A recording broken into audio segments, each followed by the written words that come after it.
Donc depuis 2015, l'Université catholique de Lille développe un certain nombre de démonstrateurs dans le cadre du programme LiveTree qui s'inscrit lui-même dans la démarche 3e révolution industrielle en région, donc on appelle maintenant REV3.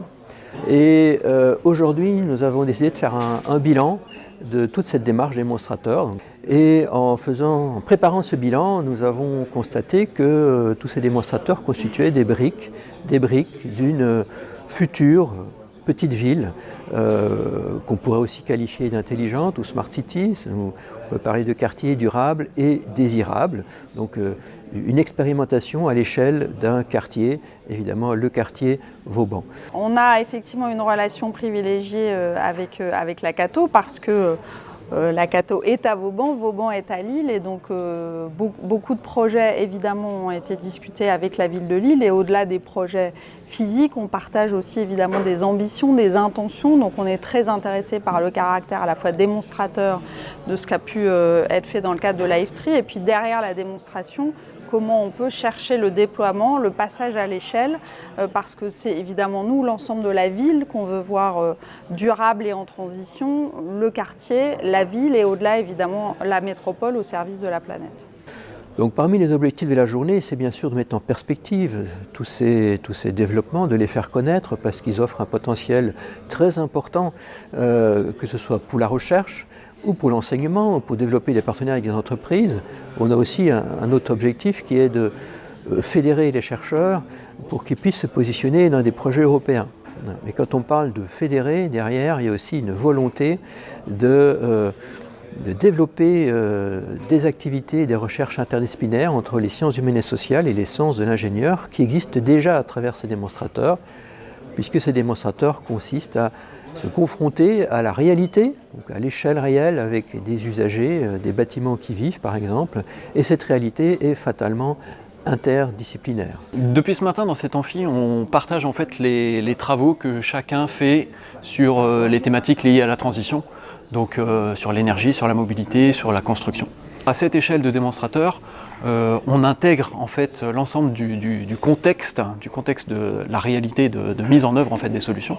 Et donc on intègre les questions comportementales, les questions de gouvernance, les questions de réalité de viabilité économique, etc. etc.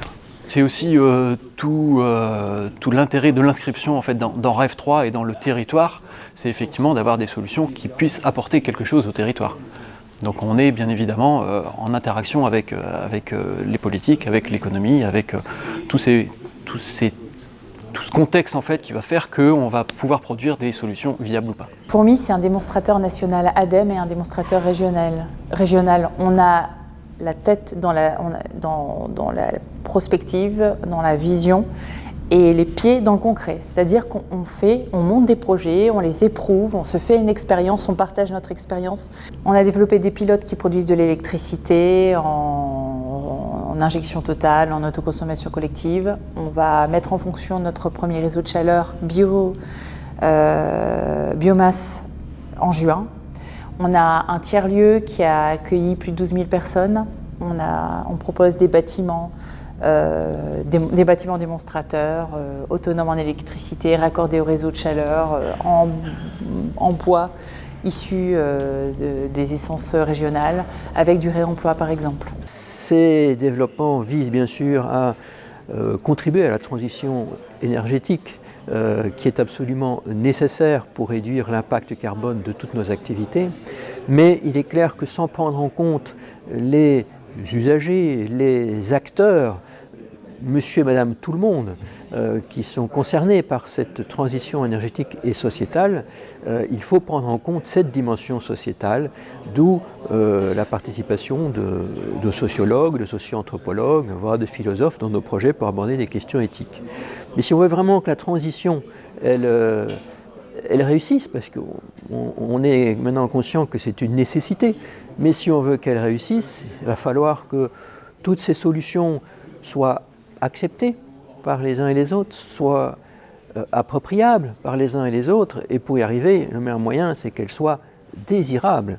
Donc c'est un immense enjeu pour que tout un chacun ait envie de s'y engager sans nécessairement que l'on doive imposer un certain nombre de pratiques, puisque cette approche d'imposer ces pratiques réussisse plus ou moins bien, dans les cas.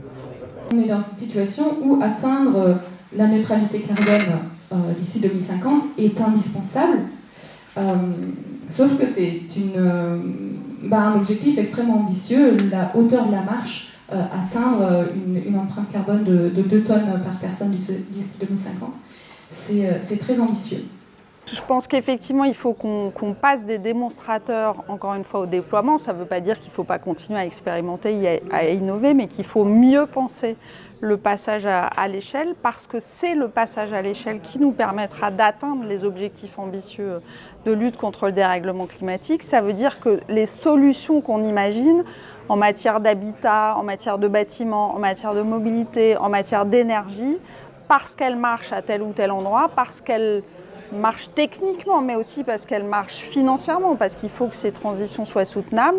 Il faut réfléchir à comment d'autres peuvent les pratiquer, montrer l'exemple, voir comment ça peut se traduire éventuellement aussi dans des politiques publiques, des politiques de l'habitat, des politiques de la mobilité, des politiques de l'urbanisme. C'est ce qu'on fait à la fois à l'échelle de la ville avec ce pacte Lille bas carbone qu'on a signé l'an dernier, en juin 2021, avec la CATO notamment, mais pas que. Et c'est ce qu'on fait aussi à l'échelle de la métropole européenne de Lille, dans les compétences qui sont les siennes. Nous allons devoir attaquer sur 2 angles. Le premier, c'est bien évidemment celui de la sobriété, mais également celui, deuxièmement, de l'innovation. Et c'est pour ça que nous regardons avec beaucoup d'intérêt le projet des Live-Tree. Évidemment, sur le quartier Vauban, vous misez sur la mobilisation de tous les acteurs. Vous misez sur l'innovation et surtout, vous associez tous les citoyens dans ce projet. Nous le savons, la route est longue et comme il y a urgence à agir et à massifier, eh bien évidemment, nous suivrons avec beaucoup d'intérêt votre démarche.